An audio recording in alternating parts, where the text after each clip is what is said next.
Srila Prabhupada ki, Nitai Gaura Premanande.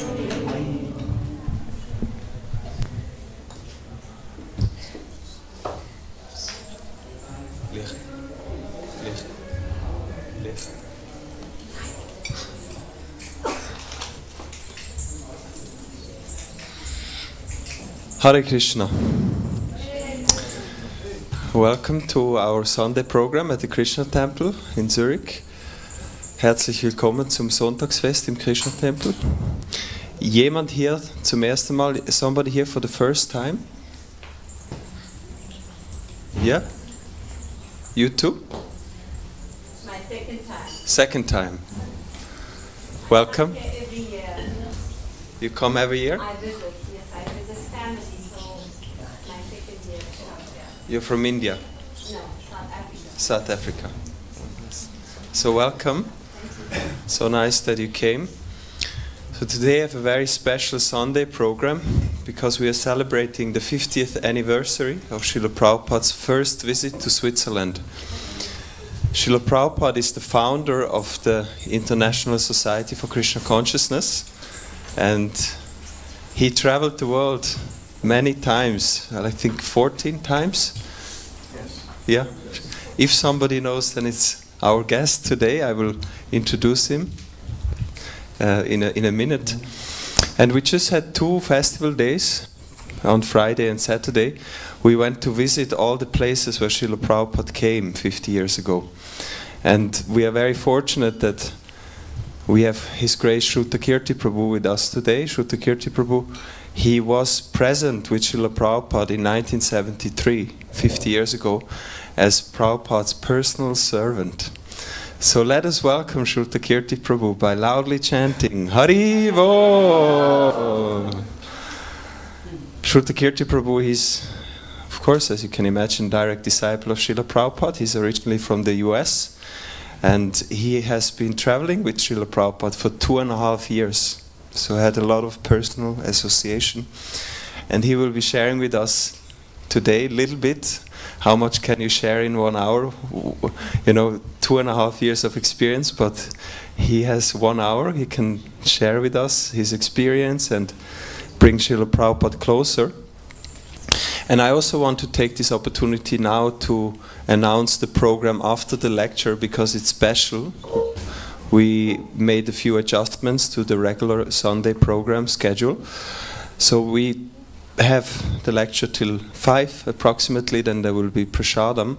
And at 6 o'clock, instead of having a japa meditation here, we're gonna have a program here in the temple room. We're going to show an interview with Shyam Sundar Prabhu, who is a god brother of Srutakirti Prabhu, also a disciple of Srila Prabhupada, who was also present when Srila Prabhupada came 50 years ago. And actually he was very instrumental in bringing Srila Prabhupada to Switzerland. So Krishna Premarupa Prabhu, he interviewed him for about 45 minutes, and he's also sharing his experience, his memories. That's going to be at 6 o'clock here in the temple room. We have a projector and it will be showed on the screen. Then 7 o'clock as usual will be Gora Arati, and 7:30 we're going to have a Srila Prabhupada Guru Puja, which is usually also not done at the Sunday program, but today we're going to do that. And I'm sure, especially for those of you who come usually on Sunday programs and not in the morning, because that's what we do in the morning, this will be a nice experience for you. So I would like to hand over to Srutakirti Prabhu. Thank you so much for coming all the way from Vrindavan, India. That's where he lives with his wife, Vishakha Mataji. His Grace Srutakirti Prabhu Ki Jai.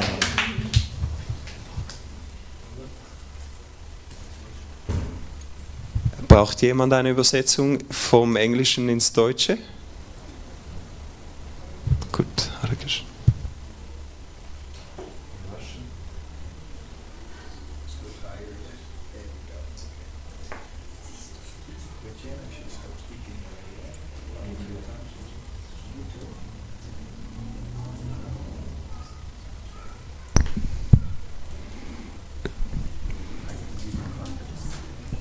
Oh.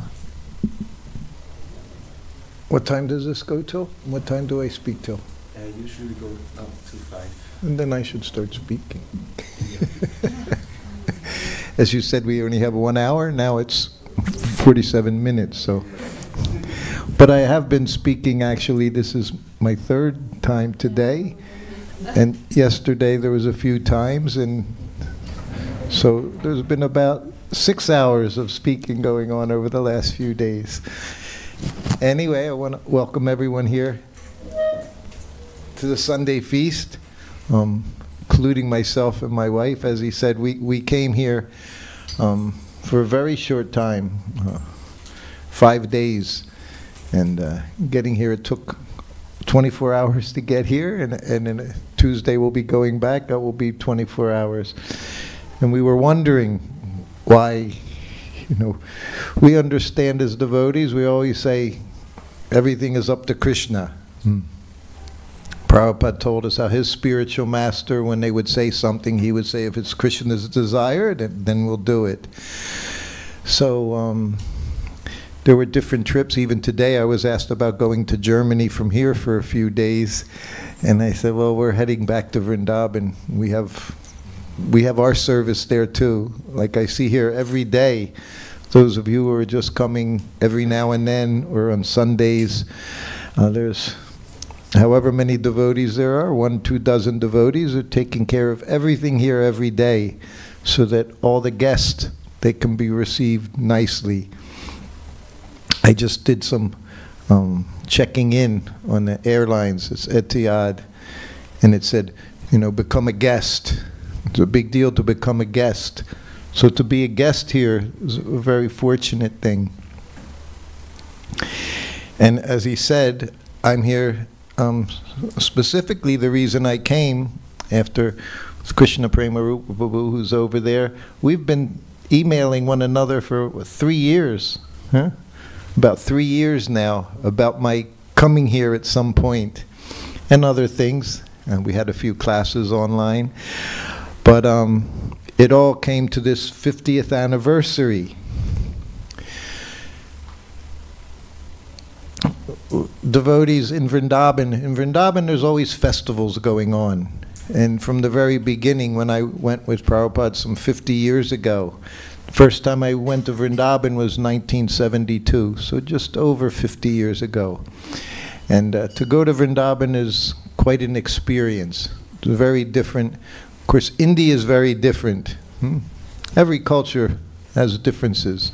We went to Zurich town yesterday, the day before, a very beautiful place, quiet. Like my wife said when she went to North Carolina, it was the month, I guess it was the month of August, and she said, is everyone on holiday for the month? Because she didn't see any people. And just like here, they do have that in Europe, they have holidays. Sometimes I know in Spain, August, everyone is gone, they all go on holiday. But it wasn't holiday, it's just that no one walks around in North Carolina. In the USA, anywhere, no one's walking around. But when you're in India, everyone's walking around, everywhere. Now in Vrindavan, every day is so crowded. And why are everyone going to Vrindavan? Because Krishna was there. Krishna performed his pastimes there. So it's a sacred place. I came here to this place after 50 years. You can imagine, I was 22 years old. 22 years old when I came here. 50 years later, I've come to this place because this is a special place. Every temple is a special place. Every temple Srila Prabhupada established, he said it's Vrindavan. Wherever the deity is, wherever the chanting of Hare Krishna is, it's Vrindavan.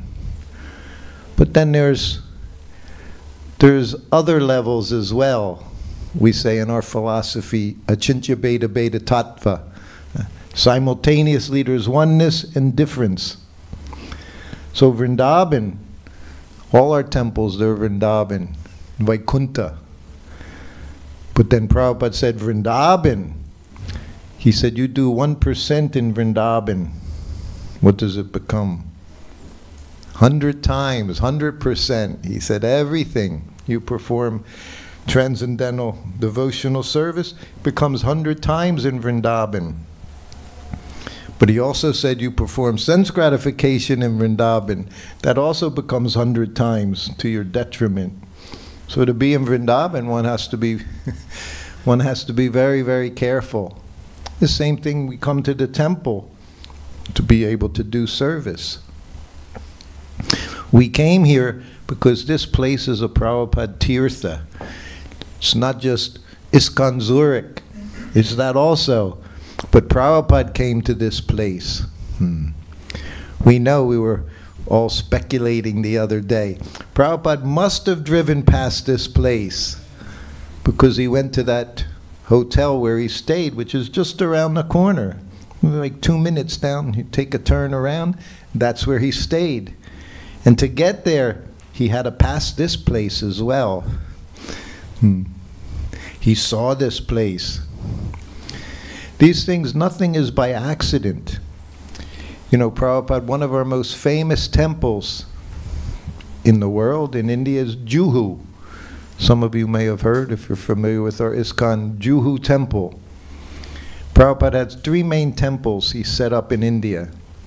Vrindavan, he said, is my home. Mayapur, my place of worship. And Juhu, his office. So very special places. I was just seeing today pictures of the Jaladuta. You know, Prabhupada went on the Jaladuta in 1965. 1 month on that ship, cargo ship, to come to America, to come to the West, and give Krishna consciousness to everyone. So to arrange that Jaladuta, the owner of the Scindia shipping line, Sumati Murarji, one lady, she was the owner, very huge shipping line in India, one of the biggest in the world.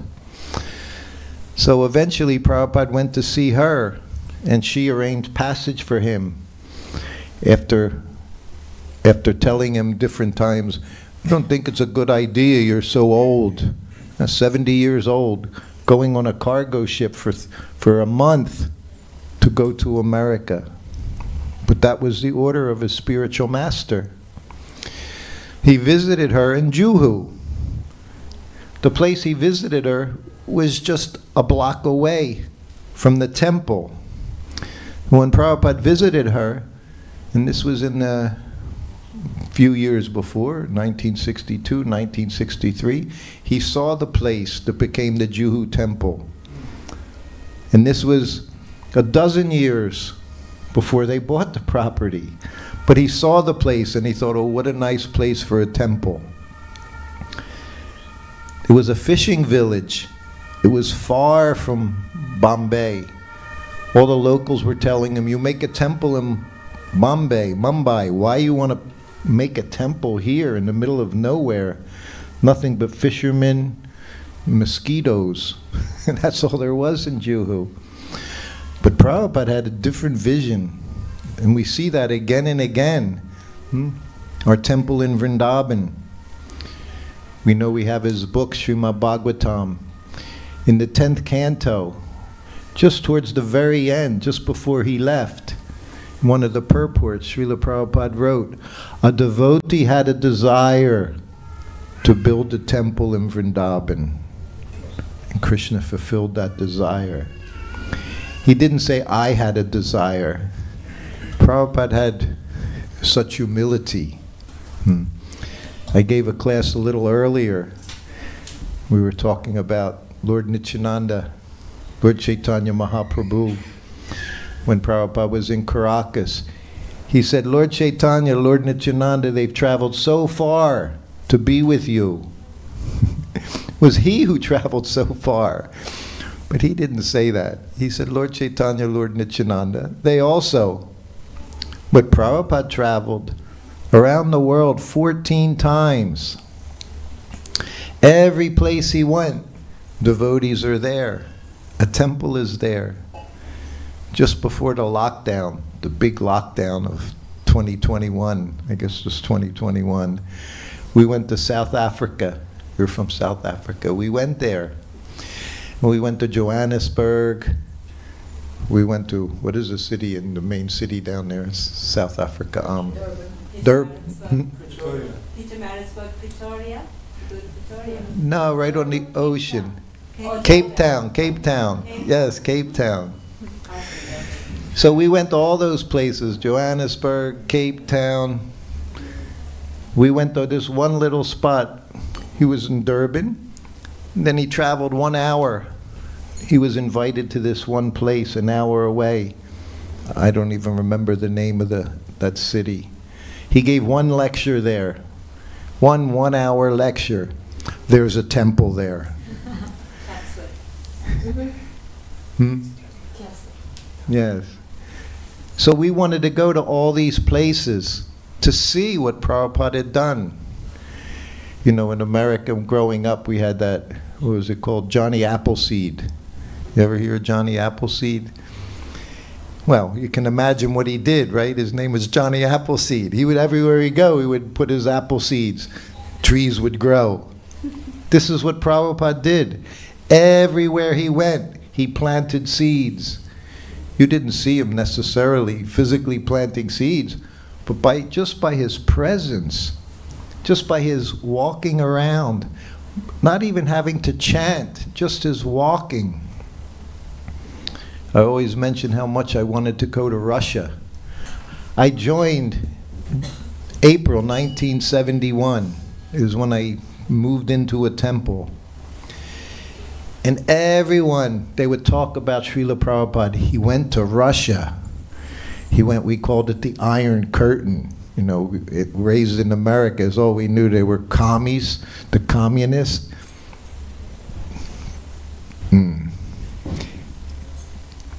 there was the Iron Curtain, right? No religion. We heard people would stand in lines just to buy milk, just to get rice, just to get sugar. Actually, it was a fact. It wasn't propaganda. It was true.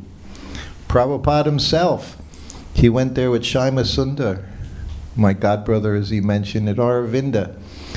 They would have to go out, stand in line, just to get a little bit of rice to cook. This was 1971. And we would hear these stories. All we wanted was to hear what Prabhupada was doing, what this emissary from the spiritual world, this person like no other person, he had gone there. He was there just for some days. Every day he would take his morning walk in Red Square. I was describing class earlier. Every day Prabhupada took his morning walk. And he would take his morning walk there in Red Square. He talked to one Professor Kotovsky. He always mentions Professor Kotovsky. Huh? And then one boy, one young boy, he came and visited Prabhupada. Shima Sundar details it in his book. He just visited Prabhupada twice. He said in those couple hours, Prabhupada just gave him everything so that he could help him in his mission. But he didn't just speak to him. He literally planted in his heart. He picked that person, and in his heart he planted the ability to spread Krishna consciousness. He initiated him. He saw him one day, he initiated him the next day. Didn't even do that in the beginning of our society. At least they waited a few weeks, a few months. But this person, he initiated him in one day. Because Prabhupada knew this person is going to carry. He's going to take what I've given him and he's going to spread it. And he did. And he did it under the most difficult conditions. My wife right here, her mother, one of the original book distributors in communist Russia, 43, 44 years ago, when they would have to just make copies. They weren't books, they were just sheets of paper. The children like her, 5, 6 years old, they would stamp the books together, staple them together, And then they would have to be distributed undercover because you could get thrown in jail for such a thing. He did get thrown in jail, Ananta Shakti. Shanti. He was thrown in jail. They tried brainwashing him, they gave him drugs, they gave him so much difficulty. But because Prabhupada spoke to one person in that huge continent, huge country, now we have tens of thousands, perhaps hundreds of thousands of devotees there. All came from one effort. Prabhupada knew going there was going to have its result, just like everywhere he went. Otherwise, why go around the world 14 times in 10 years? I was with him 2.5 years. I went around the world with him 3 times in 2.5 years. One time he went around in 2 months. He started in Mumbai. 2 months later, he was in Mayapur. And he visited 15 temples in 2 months. That's averages what? 4 days. 4 days, another temple. 4 days, another temple. Just coming here, we're still trying to recover from our trip to Vrindavan 3 days ago. I remember being with Prabhupada. He was already 75.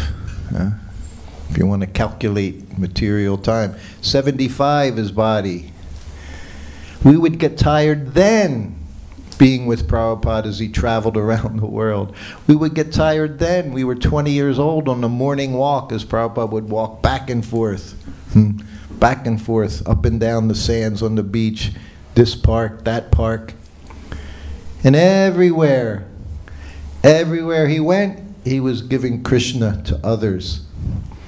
When I went to Russia the first time, I was so happy. It was 2007. So it was 40 years later, right? 45 years later when I finally went to Russia. I was always so eager to go there. And thousands of devotees. I went to a festival. 8,000 devotees were at this festival for a week. So many sannyasis and one grahasta, me, talking about Srila Prabhupada. And I said to him, you don't know how you got here. My vision is everyone that comes, somehow or other, they had contact with Srila Prabhupada. That's how I see things. Maybe it's just a fantasy, a dream, my speculation. But I said, who knows? Prabhupada was walking up and down Red Square. You could have been a bird flying by. You could have been an insect under his foot. You could have been one of the guards. Just seeing the pure devotee is enough for one to become Krishna conscious. It said just seeing him for 1/11th of a second, your whole life can change. And I saw it happen again and again with Srila Prabhupada. I saw when he would sit on the Vyasasan, he would speak. Everyone thought, he's speaking directly to me. Everyone would say the same thing. He knew what I'm thinking. He was speaking to me. And you know, he was. He did know what we thought. I know he knew what I thought all the time. He would always catch me. Knew what we were thinking. I have a god brother, Yadabara. Many of you would know Yadabara Prabhu. He's the videographer. He made the famous movie a few years ago, came out, the Hare Krishna movie. And he was in Vrindavan temple, our Krishna Balaram Mandir, as most temples, you can circumambulate the temple. You go around the deities 1 time, 2 times, 3 times. I do it every morning I can before Mangal Artik. It's always very, very good. So he was going around. Prabhupada was there. This was 1975. He's going around. Prabhupada's in his sitting room. His sitting room is just on the other side of the parakram. The temple is there, the back of the temple. Then there's a little way you can walk around, and then Prabhupada's quarters were there. So Prabhupada saw him walking around, and he called for him. Yadabar came in, offered his obeisances. He said, "Yes, Prabhupada?" Prabhupada said, "Take my word for it, they never went to the moon."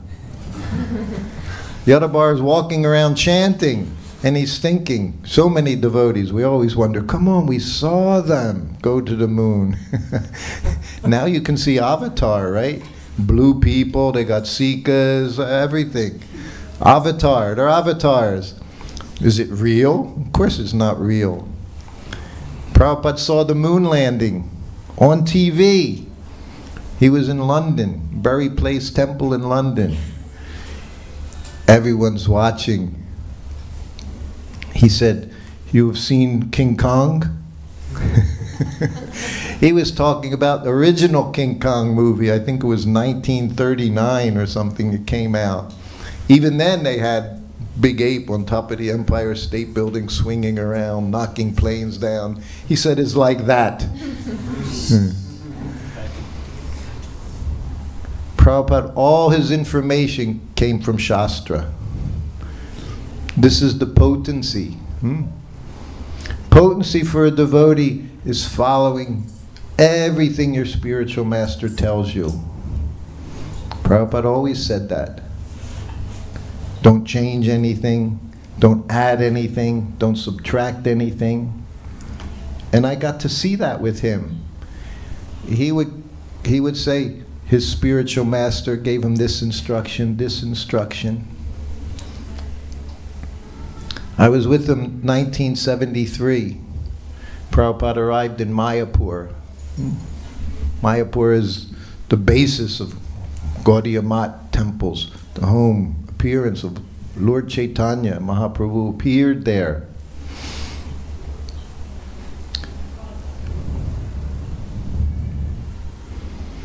And Prabhupada's godbrother was there across the river in Navadvip. Sridhar Maharaj, very wonderful devotee, one close friend to Srila Prabhupada. Prabhupada went to see him one day. Prabhupada generally didn't go out of his temple. He stayed there. People would come to see him. But Prabhupada went to see Sridhar Maharaj. And of course he brought his servant with him. So it was the first time I met him. He was very tall, same age, maybe a little older than Prabhupada. And he was out on the patio, like veranda, concrete. Everything in India is brick and concrete. So he was out there sitting in his bed. His health wasn't good.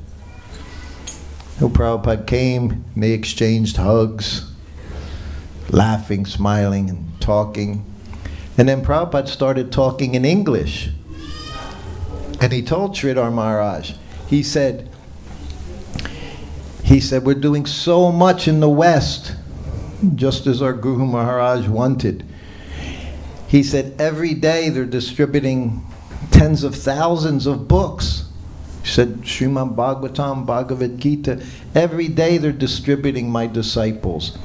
And he said to me, and they get $10 a book, isn't that right, Srutakirti? I said, yes, Prabhupada. He said, you should come and join me. He said, you can go there in the West. He said, I need help training my disciples. He said, so you can please come. He said, you can stay in any temple, Detroit, Chicago, this place, that place, wherever you want. He said, I'll give you all facility. He said, and my servant, Srutakirti, he'll go with you. He says, isn't that right, Srutakirti? Yes, Prabhupada. Sridhar Maharaj said, maybe next life. So he refused. I told that story one day. And Hari Sari and I, we were speaking together, telling about our memories of Srila Prabhupada. Hari Sari was Prabhupada's servant after me for almost 2 years. And as you know, he wrote many books, Transcendental Diary. So I told that story. Hari Sari looked at me. He said, wow. He said, the same thing happened with me. He said, we were there in Mayapur, went to see Sridhar Maharaj, and Prabhupada encouraged him. You please come to the West, help me, give me assistance. He said the same thing, all these disciples I need to train up. And again, Sridhar Maharaj just said, no, too old, too whatever. Harisari, unlike me, Harisari was more inquisitive, and he thought, because we all knew Prabhupada never had any help spreading Krishna consciousness around the world. He had plenty of help. He had Hare Krishna mantra, and he had his spiritual master's orders. That's all a disciple needs, those two things. Prabhupada had those two things. So Harisari said to Prabhupada one evening during massage, Prabhupada, you invited Sridhar Maharaj to become part of a society, to go to the West, to preach, to help your disciples. He said, you've never needed any help. You've done everything by yourself. Why did you do that? Prabhupada said, oh. He said, just before Bhaktisiddhanta Saraswati left, he said, we were together, this is 1935. He said, and he called me, and he said to me, his Guru Maharaj said to him, Sridhar Maharaj, he's a very good preacher. He understands the philosophy very well. He said, but he's very shy. He said, you encourage him to preach. That's all Prabhupada needed to hear. He didn't require anyone. It's quite obvious. He was empowered. Everyone, like I say, the birds, the bees, flowers, the trees, everyone was becoming devotee by Srila Prabhupada's purity, by his endeavor. But because his guru said to do that, he did it. And every time he saw him, he would say the same thing, you please come and assist. Otherwise, he had no assistants. His assistants were his disciples. And he would say, Krishna has planted them in the West to assist me. He said, you were all planted by Krishna to help me spread this movement in the West. So this, of course, this is the method. If one wants to make progress in Krishna consciousness, all you have to do is follow the orders of your spiritual master. Very simple process. Not such an easy thing. Prabhupada said Krishna consciousness is very easy. Determination, difficult to have that determination. So myself, like I said, traveled around and around. We were in all these places. We went, everywhere we went, we saw the result of what Prabhupada, just by placing his lotus feet there. I was talking to the group earlier. Vrindavan is Vrindavan because Krishna appeared there. Kurukshetra is a tirtha. Krishna appeared there. The Jamuna, we have in Vrindavan the Jamuna River.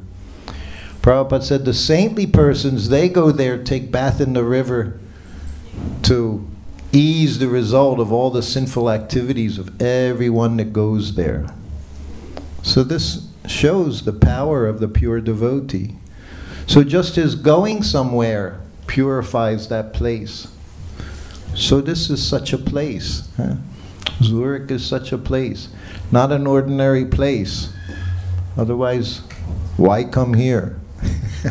Why would we come here? Not to listen to the techno music all night last night. We didn't come here we closed our windows. It was pretty soundproof. We did all right. We didn't have to deal. In fact, we went to San Moritz yesterday because we knew that this program would be going on in Zurich yesterday. So we went to San Moritz, another place. Prabhupada spent one day there. One evening, one very cold evening and one blizzard morning he spent there. And then we met one devotee girl. When she was young, she stayed in the same place that Prabhupada stayed in San Moritz. It's not an accident. No such thing as accident. Everything. And the devotee asked me a question about the desires. Everything comes from desire. One of my first morning walks with Srila Prabhupada, devotee, young brahmachari it was. On the morning walk, everyone wanted to ask Prabhupada a question. They just wanted to have some intercourse with him. Just have him recognize that I'm here. But it was also not so easy, because he was Prabhupada, and you had to look for the proper opportunity. Morning walks, you never knew what was going to happen on a morning walk. Sometimes he'd chanting japa, hands in his bead bag, you could hear. Sometimes he could go on a whole morning walk, hour and a half, not say one word. Other times he would have lively discussions with his disciples. He liked to use his disciples as the devil advocates, and then he'd pop them over the head with his responses. And this brahmachari, even though he wanted to ask so much, he never did, because he was intimidated. So then Prabhupada's leaving. This was my first day as Prabhupada's servant. Even I knew nothing. I didn't know what it was even to be Prabhupada's servant. There's one photograph of Prabhupada and I.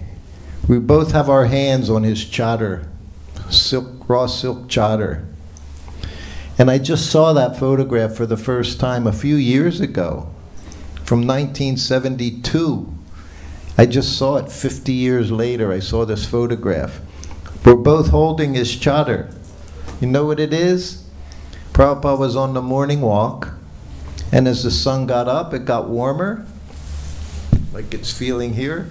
It was a little warmer. So he handed me his chadar. I'm his servant. So I got this chadar, which is, just like a little sheet. And I'm just I didn't know what to do with it. And he grabbed it from me, and he said, like this. And he folded it in half, folded it in quarters, folded it in eighths, and gave it back to me. I realized, you don't know how to do anything. You don't even know how to fold a piece of cloth. But it was instructive. And he didn't do it in a nasty way, like, you bozo, you fool. No, he just said, like this, and he folded it. Now I know how to fold the chadar. Right? I'm very good, right? Folding chadars, dhotis. I can fold anything. But he taught me. This is how a disciple sees things. Whatever I know, it's because I learned from my spiritual master. Otherwise, don't know anything. You know the story about the violin teacher, right? Violin teacher. So he's charging money for his services. So he asked the pupil, do you know how to play? The pupil says, no, lessons $100 an hour. Another pupil comes in, he said, do you know how to play? Oh yes, I have had lessons, $500 an hour. Okay. First thing he has to do is unteach you. You have to unlearn all the nonsense you've learned. This is us. Not just this lifetime, so many lifetimes. I saw in my travels, there's going to Russia. We say American. American's not proper description. I'm from the U.S. We say American. America is much bigger, but from the U.S. So we're friendly by nature. What is it called? Just on the surface, very friendly, Good morning, hello. Prabhupada on his morning walk, sometimes he say good morning to people. I was in Russia, some years, 10, 15 years ago, on a morning walk. Saw somebody smile, good morning, they look at you. Why'd you say that? You know, what are you trying to get out of me? But this is generations of suppression, fear. Your next door neighbor, he could be reporting on you.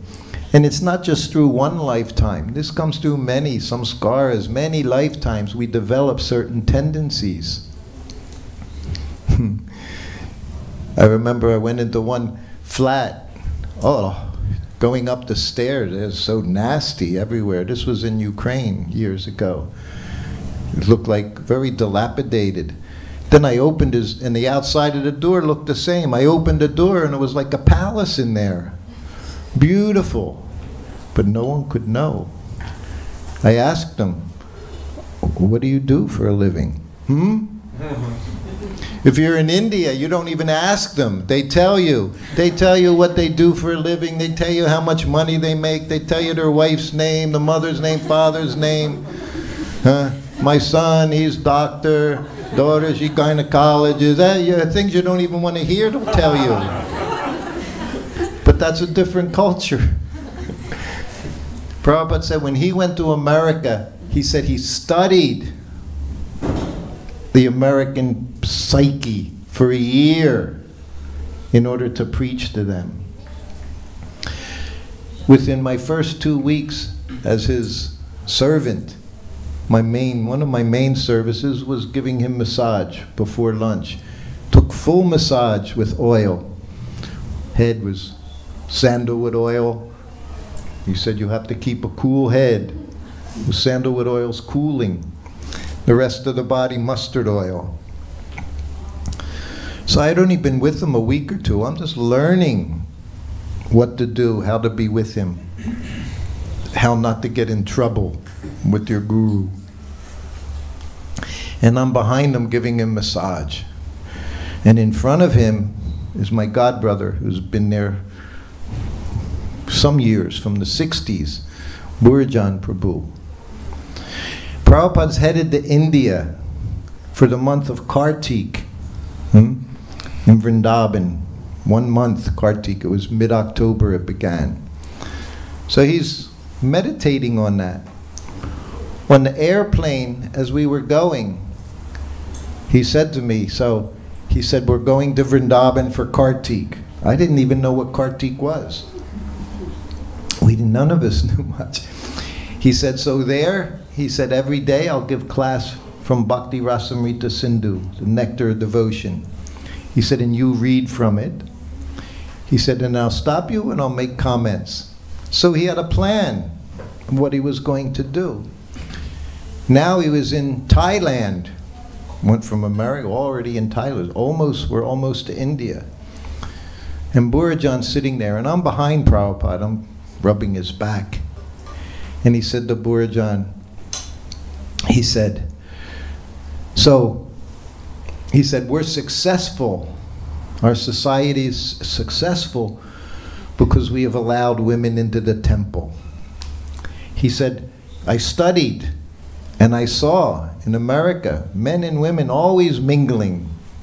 Imagine, even in 1960s, this didn't go on in India. In many places, to this day, it doesn't go on. In Vrindavan, it doesn't go on. You see man and woman together, you think, what are they doing? What are they talking about? It's very, outside the temple, you take a little ride up the road, their faces are still covered. Have their saris on, they cover their whole face. I always wonder, how do they see where they're going? But they do. So he said, I did that, and he said, because I've done that, we've been successful. He said, but my godbrothers, they criticize me. He said, because in India, women are not allowed in the temple. He said, but by doing that, we've been successful. He said, but they just criticize. And then he said, but what do? He said, in Mayapur, big festival days, he said, the only people you see in the temple, women, widows in white coming to the temple. He said, but me, they criticize. Now I'm just new boy, and I'm massaging, and I'm thinking, Prabhupada saying, what he's saying was very amazing. And he said, because I made that adjustment. That was a big adjustment. From the standard in India, Gaudiya Mat, Brahmachari, Sannyasi, that was it. That's all you have in the temple. Brahmachari, Sannyasi, celibates. But I made that adjustment, and we're successful. And I asked Prabhupada my very first question, and it was probably my most thoughtful question the 2.5 years I was with him. I said, Prabhupada, what is the difference between changing a principle and making an adjustment? And then it got quiet, and I'm rubbing and go, uh-oh, what did I say? And a little time went by. Time stops. Sometimes it seems like it's forever. I'm waiting for him to say something. And finally he said, that requires a little intelligence. It required the thoughts of a pure devotee who did everything he could to fulfill the desires of Lord Chaitanya, Lord Nityananda, spread this Krishna consciousness all around the world. This is what Prabhupada did. And it's still going on. With those seeds he planted in so many places. There in Durban, there in Russia, here, everywhere. Seeds are still coming up. If we think we're doing something, you have to adjust your thinking. Not us. We're just instruments. It's all due to Prabhupada's purity, Prabhupada's mercy, that anything. And if you think like that, you'll be very, very successful in your service. I remember one day, one devotee, Prabhupada he was very unique, and his humor was very wonderful. What I appreciated more than anything, all devotees, they have different things. I was, of course, impressed, but not overwhelmed by Prabhupada's sitting on the Vyasasana, giving lectures every day. I loved his sense of humor. So this devotee said to Prabhupada, Prabhupada, we're all just puppets in your hands. Who knows what puppets are like? If you remember, if you're old enough, you remember puppets on the string. And Prabhupada laughed. He said, yes. He said, but I want you to go like this, and you're going like this. So that's the puppeteer, right? He has the 4 or 5 different strings, and that's all they do is they move. You can't even tell the difference. You know, we think we're doing everything correctly, but maybe we're not. So Prabhupada said that. I want you to go this way, and you're going this way. And still he was successful. Still he was successful. Just by his own purity. He said when he left for America, I told you, he had 2 things. The holy name and the orders of his spiritual master.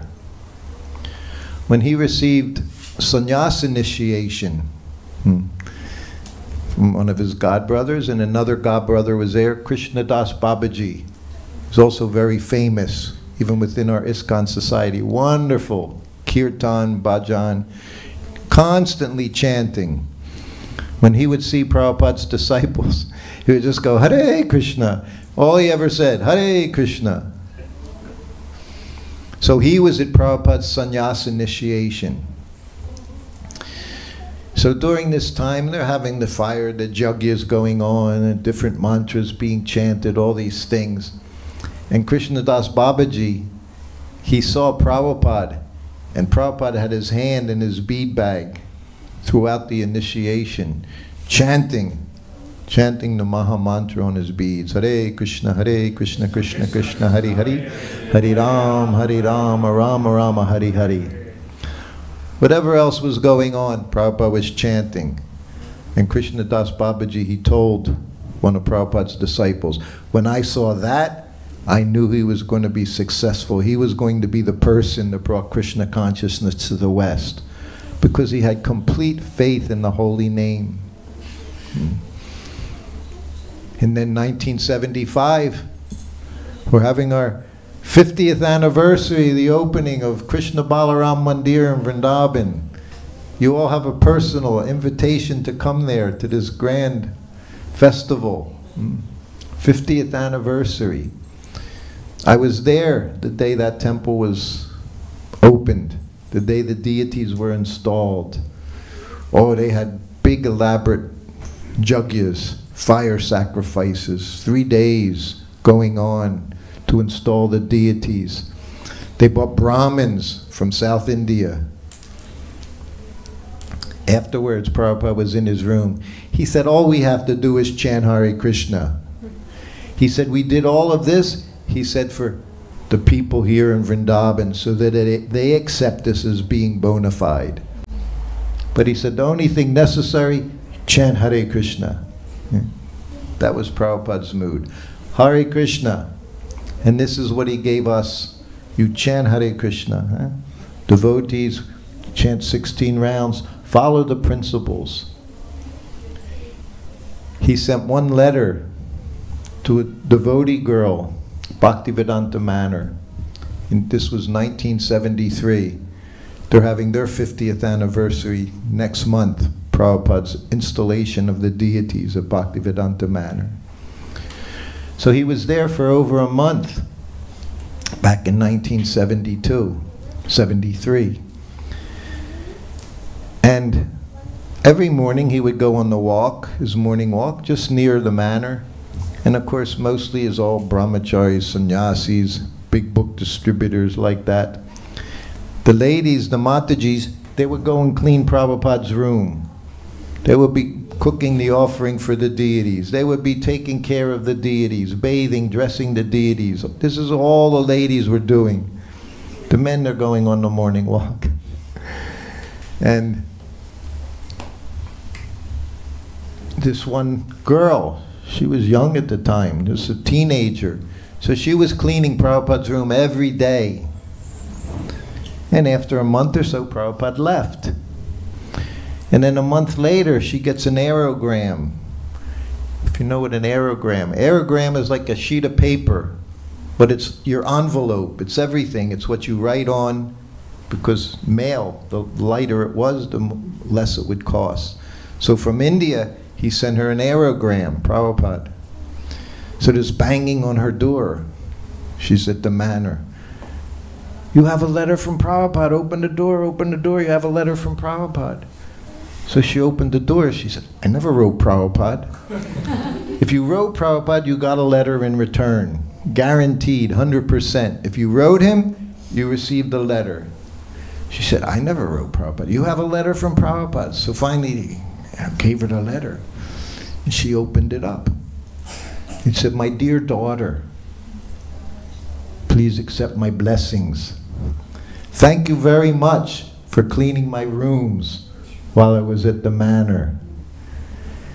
He said, if you continue in this way, doing your service, you chant your 16 rounds, follow the regulative principles, and you perform your service. He said, I guarantee at the end of this life, you'll go back home, back to Godhead. So this is what we have with Srila Prabhupada. Just do your service.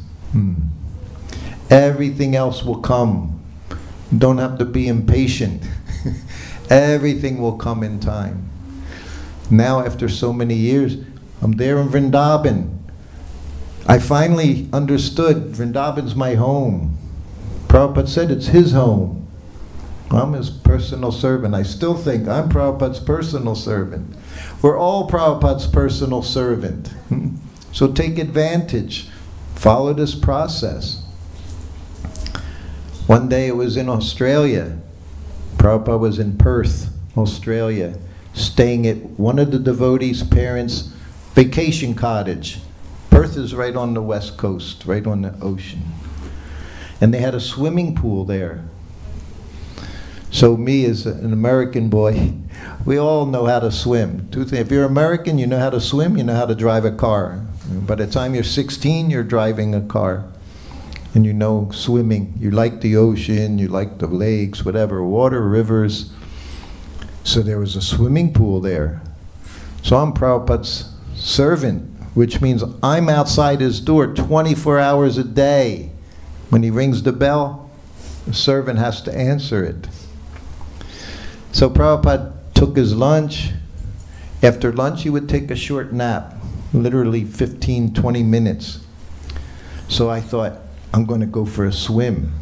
I'm doing laps in the pool, very happily, backstroke, front stroke. As a devotee, you have that opportunity. And after some time, this young brahmachari, Australian Brahmin, come out, Prabhupada wants to see you now. So I go in, and the boy told me, he answered the bell. And he was a little crafty, this boy. When Prabhupada said, where's Srutakirti? He said, oh, he's swimming in the pool, Prabhupada. We all like to tell on one another, you know, to Prabhupada. Get the other one in trouble. Like brother and sister, that's what you do, right? He did it, I didn't do it. He said, oh, your servant, he's swimming. He said, everyone is my servant. He said, not just Srutakirti. He said, you're also my servant. He said, you're all my servant. So you're all his servant. It's personal. You're all Prabhupada's servant. Once it was in Juhu, I told you, across the street from the ocean, our temple in Juhu, across the street from the sea, Indian Ocean. So again, me and my godbrother, we're American boys. So Prabhupada would have his lunch, which was prepared by Palika, and then he would take rest. Then I had to be back by the time he was up.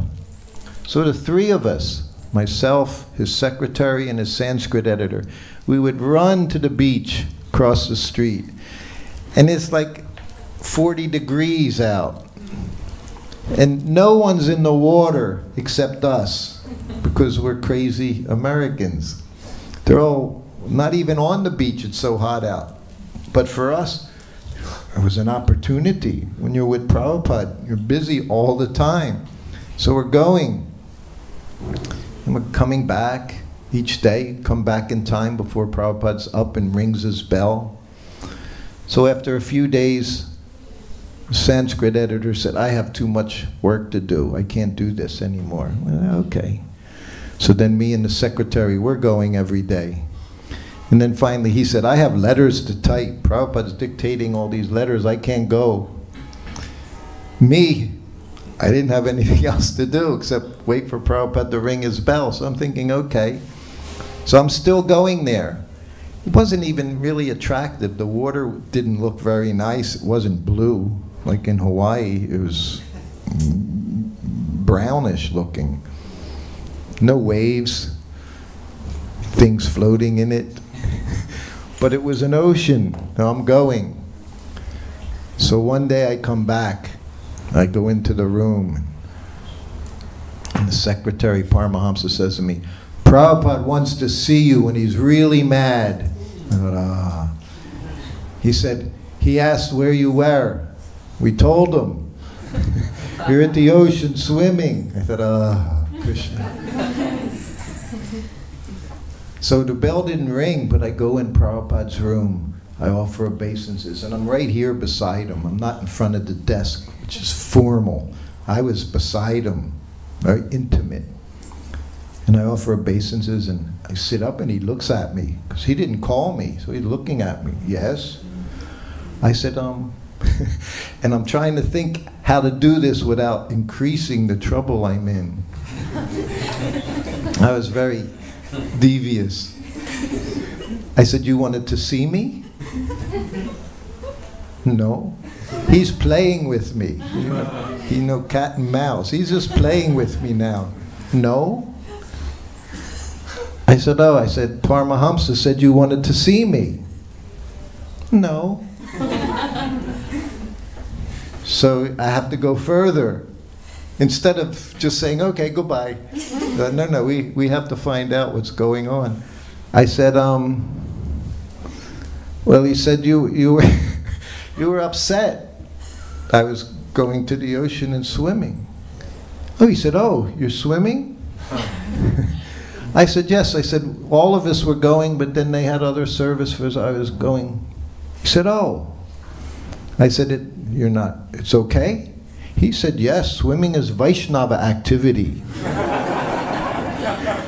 I never went to the beach again after that. He didn't yell, he didn't chastise, he let me go. But I did find out swimming's a Vaishnava activity. So you can go swim in the lake every day. It's okay, good for your health. The water's very good. Ocean's good.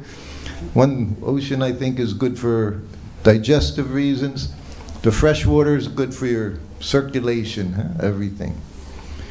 In Hawaii, in those days, he told the temple president, he said the devotees should go swimming every day.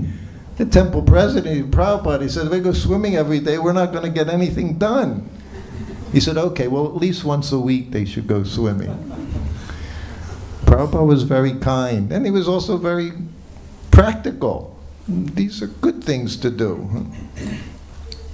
Anyway, there's more to say. As he said, we just had an hour. We've just pretty much completed this last hour. We could stay here for a long time and continue, but at least we can say if anyone has any questions or comments. I know I didn't say very much. Yes, Prabhu. You started to telling the story of the brahmachari who wanted to ask a question to Prabhupada. Would you like to? My wife's shaking her head. She knows I start a story and never give the end. Yes. So, the morning walk is over. And then we go back to the car. And as personal servant, I open the door of the car. And Prabhupada goes and sits down. Now I'm ready to close the door of the back seat in the car. And finally the devotee blurts out, Prabhupada, how do I become Krishna conscious? Such a question to ask Prabhupada sitting in the car. He just wanted Prabhupada to say something to him. And I guess that was the easiest thing he could think of. And Prabhupada looked at him. And he said one word. And then he turned forward, which meant he was finished. I would watch Prabhupada. I knew when he just was done. He started looking forward. So I closed the door, I got on the other side, sat down, and the car went away. One word. What is the one word? How do you become Krishna conscious? One word. Yes. Desire. We all have so many desires. Obviously, we all want to become Krishna conscious. That's why we're here. But there's also many other desires we have. So many desires. Nice car. That's a good one. Everyone wants a nice, if you drive, you need a nice car. You need a nice home. You need a nice partner. Hopefully, if you're married, you need nice children. So many desires we have. But if you want to become Krishna conscious, that has to be the desire. And this process that Prabhupada gave us is the process of purifying our desires so that ultimately, when the time comes, that special time, at the time of death, our only desire is we want to serve Krishna. We want to remember Krishna. So that's this process. And this whole process came just by Srila Prabhupada. And he changed the whole world by going around and making it inclusive for everyone. Men, women, children. As he said in the one, even the dog. Even the dog can benefit from Krishna consciousness. I have some animal stories, but we'll have to stop here. Thank you. Any other questions?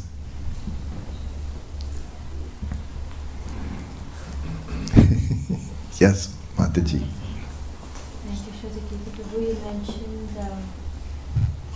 the story about how Krishna consciousness is purification of our desire, that we desire only service and we desire only to become fully Krishna conscious.